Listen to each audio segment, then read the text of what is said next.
राज्यों के 3 सीएम चुनने के लिए बीजेपी हाईकमान ने पूरे 9 दिन लिए, लेकिन जब तीनों राज्यों में सीएम के चेहरे सामने आए तो सब के सब चौंक गए।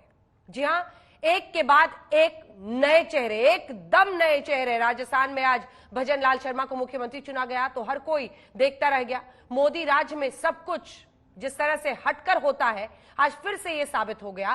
3 पर्यवेक्षकों के साथ 115 विधायकों की मौजूदगी पर्ची भजन लाल शर्मा के नाम की निकाली गई। आज भजन लाल के हाथ में राजस्थान का राज आया है। ऐसे में भजन लाल शर्मा कह रहे हैं, मोदी जी के नेतृत्व में राजस्थान का सर्वांगीण विकास होगा। भजन लाल शर्मा की शपथ उनके जन्मदिन यानी 15 दिसंबर को रखी गई है। आइए देखते हैं राजस्थान में अब भजन लाल शर्मा का राज।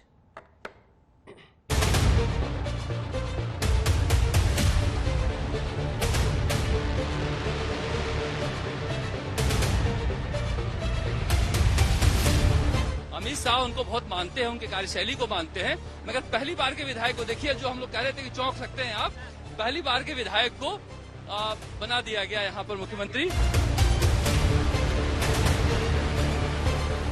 भजन लाल शर्मा राजस्थान के नए मुख्यमंत्री हैं, ये बात सामने आ चुकी है। जो तीसरा राज्य था राजस्थान, जिसमें इंतजार हो रहा था कौन होगा मुख्यमंत्री, तो राजस्थान के नए मुख्यमंत्री का नाम है भजन लाल शर्मा।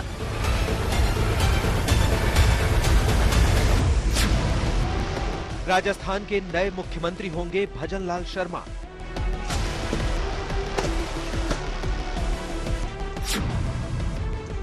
विधायक दल की बैठक में भजन लाल शर्मा को चुन लिया नेता। अब राजस्थान पर होगा भजन लाल शर्मा का राज।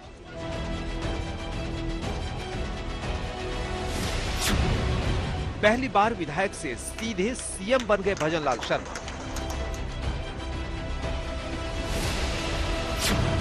राजस्थान में सीएम के साथ 2 डिप्टी सीएम भी चुने गए। राजस्थान की चर्चा करते करते एक बेहद ही चौंकाने वाला नाम सामने आ ही गया। बीजेपी विधायक दल और पर्यवेक्षकों की बैठक में सर्वसम्मति से भजन लाल शर्मा को राजस्थान का मुख्यमंत्री चुन लिया। जब विधायक दल की बैठक से पहले विधायकों और पर्यवेक्षकों की फोटो सामने आई तो किसी ने यह देखने की कोशिश भी नहीं की होगी कि भजन लाल शर्मा किधर बैठे, लेकिन हाईकमान की तरफ से उनका नाम पर्ची पर पहले से ही लिखा जा चुका था और जयपुर में राजस्थान के पर्यवेक्षक बनकर पहुंचे राजनाथ सिंह ने वसुंधरा राजे को पर्ची थमाई और भजन लाल शर्मा की किस्मत खुल गई। और मैं इतना विश्वास दिलाना चाहता हूं कि राजस्थान की ये जो टीम है, राजस्थान के जो सभी हमारे विधायक हैं, निश्चित रूप से जो राजस्थान की अपेक्षा है हमसे, भारतीय जनता पार्टी से, हम माननीय हमारे यशस्वी प्रधानमंत्री नरेंद्र मोदी जी के नेतृत्व में हम राजस्थान का पूरी तरह से सर्वांगीण विकास किसी भी क्षेत्र में हो, निश्चित रूप से हम पूरा करेंगे। बीजेपी के विधायकों की इस ग्रुप फोटो में भजन लाल शर्मा को शायद आप भी ढूंढते रह जाएं, लेकिन हम आपको बता दें कि विधायकों की ग्रुप फोटो में भजन लाल शर्मा चौथी लाइन में बैठे और उनको चौथी लाइन से निकालकर उनके गले में मुख्यमंत्री का हार पहना दिया गया। एक बार फिर से बीजेपी ने भजन लाल शर्मा को मुख्यमंत्री बनाकर हर किसी को चौंका दिया। राजस्थान प्रदेश की पूर्व मुख्यमंत्री, भारतीय जनता पार्टी के राष्ट्रीय उपाध्यक्ष श्रीमती वसुंधरा राजे के द्वारा श्री भजन लाल शर्मा का नाम प्रस्तावित किया गया और सर्वसम्मत से सभी ने इनका समर्थन किया है।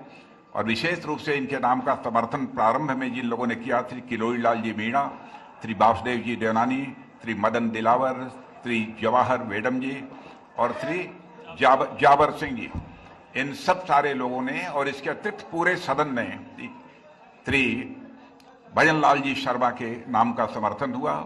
इसलिए मैंने घोषणा की कि श्री भजन लाल जी शर्मा राजस्थान भारतीय जनता पार्टी विधायक के सर्वसम्मत नेता निर्वाचित हुए। भजन लाल शर्मा राजस्थान के सांगानेर से पहली बार विधायक बने। भजन लाल शर्मा ने कांग्रेस के पुष्पेंद्र भारद्वाज को 48,081 वोटों से हराया। भरतपुर के रहने वाले हैं, संघ और संगठन दोनों का करीबी माना जाता है। राजस्थान में महामंत्री के पद पर थे। उम्र 56 साल है। ब्राह्मण समाज यानी अगड़ी जाति से आते हैं। बीजेपी ने वर्तमान विधायक अशोक लोहाटी का टिकट काटकर भजन लाल शर्मा को दिया था। सूत्रों की माने तो नए मुख्यमंत्री का नाम का प्रस्ताव वसुंधरा राजे ने ही रखा। आपको बता दें कि भजन लाल शर्मा 2003 में निर्दलीय से विधायक का चुनाव लड़े थे, लेकिन हार गए। इस बार न सिर्फ बीजेपी के टिकट पर चुनाव जीते, बल्कि जीतते ही सीएम भी बन गए। मोदी जी हैं तो मुमकिन है, मोदी जी है तो मुमकिन है, और जनता की शक्ति की विजय है। यह आम कार्यकर्ता की जीत है। यह राजस्थान के गौरव और स्वाभिमान की जीत है। जो व्यक्तित्व अपने जीवन का संपूर्ण भाग समर्पित किए हो जनता और पार्टी की सेवा में, उनको अवसर मिलने से ज्यादा खुशी की बात क्या हो सकती है। ये भारतीय जनता पार्टी परिवार ही एक ऐसा है जब कार्यकर्ताओं की पूछ है, पहचान है, सम्मान है। और अन्य पार्टियों में तो परिवार तय करता है, कोई किसी के मम्मी तय करती है, किसी के भैया जी तय करते हैं। हमारे यहाँ पूरा परिवार मिलके आपस में सहमत होकर तय करता है और कार्यकर्ताओं को यहाँ सम्मान मिलता है। बहुत शुभकामनाएं। हमारे लिए बड़ा गर्व और फख्र का दिन है, बड़ा गौरव महसूस हो रहा है। मैं माननीय भजनलाल जी को बहुत बहुत शुभकामनाएं देना चाहती हूँ। ज्यादा हमारे उत्साहित इसलिए हैं, हमारे जिले से हैं, हमारे अपने हैं। भारतीय जनता पार्टी एक ऐसी पार्टी है जो सामान्य से कार्यकर्ता को कहां से कहां ले जा सकती है, कोई सोच ही नहीं सकता है। जैसे छत्तीसगढ़, मध्य प्रदेश और राजस्थान में भी वही चमत्कार हुआ है, जो एक आम कार्यकर्ता को मुख्यमंत्री का दायित्व मिला है। जिस प्रकार से 2018 में मेरे जैसे साधारण कार्यकर्ता को एमएलए बनाया था, ये भारतीय जनता पार्टी है। भारतीय जनता पार्टी का प्रत्येक कार्यकर्ता जब काम करता है तो मुख्य कार्यकर्ता बन जाता है। मोदी है तो मुमकिन है, और मोदी जी ने जो किया है ना, वो कार्यकर्ता की पहचान करते हैं। और कार्यकर्ता, यही भारतीय जनता पार्टी की पहचान है कि भारतीय जनता पार्टी में कार्यकर्ता ही बन सकता है। आपको बता दें कि राजस्थान में अब तक 15 बार मुख्यमंत्री बने हैं, जिनमें से सबसे ज्यादा यानी 6 बार मुख्यमंत्री के लिए ब्राह्मण नेता को कमान सौंपी गई है। श्वेता सिंह के साथ शरद कुमार, जयपुर, आज तक। शरद के पास आपको सीधे लिए चलते हैं। इस वक्त हमारे साथ जयपुर से जुड़ रहे हैं शरद। लगातार हम लोग चर्चा कर रहे थे, ये नाम वो नाम, हालांकि दिया कुमारी का नाम जरूर डेप्यूटी सीएम में फिट बैठ गया है, लेकिन वो सारे चेहरे जो दमक के साथ चमचमा रहे थे टीवी पर, वो सब धरे के धरे रह गए। प्रधानमंत्री नरेंद्र मोदी ने एक बड़ा संदेश दिया है अपने इन 3 फैसलों के साथ, और आज खासतौर पर राजस्थान में, कि कोई भी पार्टी का कार्यकर्ता सीएम बन सकता है। मुझे लगता है आज सबसे ज्यादा न सिर्फ राजस्थान में बल्कि पूरे देश में इसी बात को लेकर चर्चा है। बिल्कुल ठीक कह रही है अंजना कि जिस तरह से जब पहली बार टिकट दिया गया था अंजना, तो ये भरतपुर के रहने वाले हैं, और मुझे याद है पिछली बार जब इनका टिकट भरतपुर से नहीं मिला था तो हमारे साथ ही बैठकर इतना दुखी थे कि बताइए एक टिकट भी नहीं मिल रहा है, इतने साल से हम सेवा कर रहे हैं। नदवई से एक बार चुनाव लड़े और हार गए थे, हालांकि बीजेपी से नहीं लड़े थे, लेकिन पिछली बार बड़े दुखी थे। और इस बार जब टिकट मिला सांगानेर से, सांगानेर को कहा जाता है कि बीजेपी के लिए अगर विद्याधर नगर जो दिया कुमारी लड़ी थी उसके बाद सबसे सेफेस्ट सीट है, जहां पर अशोक लाहौटी के टिकट काटकर उनको दिया गया। हमें तब भी अंदाज नहीं था कि प्रधानमंत्री नरेंद्र मोदी के मन में भजनलाल बसते हैं। और अमित शाह के बारे में मैं जरूर ये कह सकता हूं कि 2018 की सारी सभाएं अमित शाह का ये कराते थे, और इस बार प्रधानमंत्री की सारी सभाएं भजनलाल करा रहे थे। आप कहिए कि आज आपको याद आ रहा है। बिल्कुल, जब चीजें घट जाती है तो आप पीछे जाकर देखते हो तो आपको याद आता है कि ये सारी चीजें हो रही थी। मगर देखिए, हमने सुबह से कहना शुरू कर दिया था कि ब्राह्मण चेहरा होगा और भजनलाल का नाम पहले नंबर पे। हम उनके घर पे भी तैनात कर दिए थे अपने रिपोर्टर, उन्होंने कहा कि नहीं मेरा नाम नहीं है। और आज भी आए तो मैं यही कह रहा था कि जिस तरह से मध्य प्रदेश में मोहन यादव का चेहरा चमक रहा था, उसी तरह से आज भजनलाल का चेहरा चमक रहा था। हम चमकते चेहरे को दिखाकर बताए थे कि चेहरा चमक रहा है, लेकिन हमें पता नहीं था कि इस तरह से घोषणा हो जाएगी। हाँ, ये जो सवाल पूछिए आप, एक सामान्य कार्यकर्ता जो सुबह से रात तक इसी दफ्तर में मेहनत करते रहता है, वो सामान्य कार्यकर्ता ही भी बीजेपी में मुख्यमंत्री बन सकता है। निसंदेह इतनी खुशी है। नेताओं के चेहरे भले ही लटके होंगे, मगर कार्यकर्ताओं में इतनी खुशी है कि आप सोच नहीं सकती हैं। उनको लग रहा है कि हर कोई यहाँ पर मुख्यमंत्री का दावेदार है, कभी न कभी बन सकता है।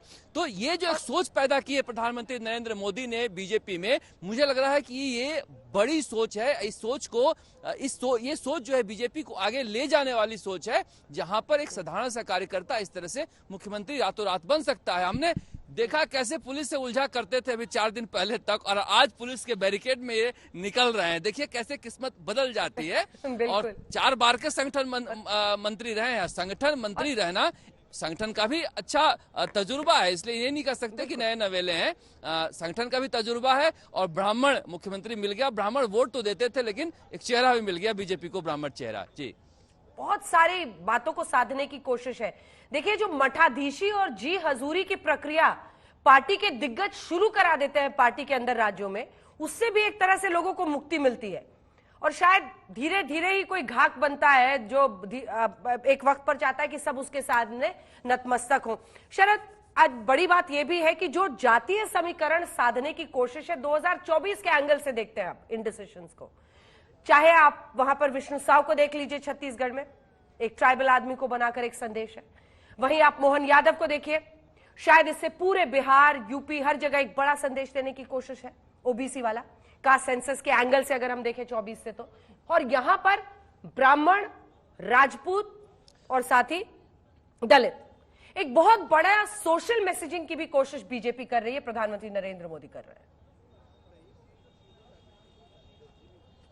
बिल्कुल अंजना, देखिए एक गरीब ब्राह्मण की कहानी जो हम लोग पढ़ा करते थे, अगर राजस्थान में आप आएंगे तो देखेंगे कि वाकई में राजस्थान में आपको ये दिखाई देगा। और ब्राह्मण एक ऐसी जाति है राजस्थान में, दूसरे राज्यों को छोड़ दें आप तो, यहाँ दूसरे जातियों से इनका कोई टकराव नहीं है। ये हर जगह सामंजस्य बैठा के चलते हैं। मुझे लग रहा है कि प्रधानमंत्री नरेंद्र मोदी बड़ी सूक्ष्म स्तर पर अध्ययन करते हैं। अगर राजपूत बनता तो जाट को नाराज होने का खतरा था, गुर्जर बनता तो मीणा को नाराज होने का खतरा था, दलित बनता तो फिर एक फ्यूडल माइंडसेट है, सामंतवादी सोच है राजस्थान की। एक ब्राह्मण ऐसा चेहरा है जिसके नाम पर सर्वमान्य रूप से सभी लोग सहमत हो सकते हैं, और एक चेहरा भी मिल गया, ब्राह्मण चेहरा मुख्यमंत्री के रूप में। मुझे लग रहा है प्रधानमंत्री नरेंद्र मोदी अनायास ही कोई फैसला नहीं करते, जैसे हम लोग कह रहे हैं कि चौंकाने वाले फैसले। ये बहुत ही अध्ययन किया हुआ फैसला है कि एक कम उम्र का नौजवान ब्राह्मण नेता जो संघ की पृष्ठभूमि से निकला है, संगठन में काम किया है लगातार 10 वर्षों तक, वो इस तरह से एक चेहरे के रूप में सामने आ रहा है। तो ये आप जो कह रहे हैं जातीय समीकरण को साधा गया, दलित अभी भी ज्यादा कांग्रेस को वोट देते हैं, आज दलितों को भी साधा गया। और राजकुमारी वसुंधरा राजे के काट भी हो गई, राजकुमारी भी हो गई, बेदाग छवि भी है, एक स्टार वैल्यू भी होता है पॉलिटिक्स में, वो भी है इनके पास। तो मुझे लग रहा है कि बड़ी मेहनत से और तरीके से प्रधानमंत्री नरेंद्र मोदी ने ये टीम राजस्थान तैयार किया है 2024 के लिए। और पता नहीं शरद, आज किसकी नींद वहां उड़ी रहेगी, वसुंधरा जी की कितनी उड़ेगी और कितनी उड़ेगी भजन लाल शर्मा जी की, जिनको ये समझना है कि अब वो सीएम है राजस्थान के। धन्यवाद आपका शरद इस तमाम जानकारी के लिए।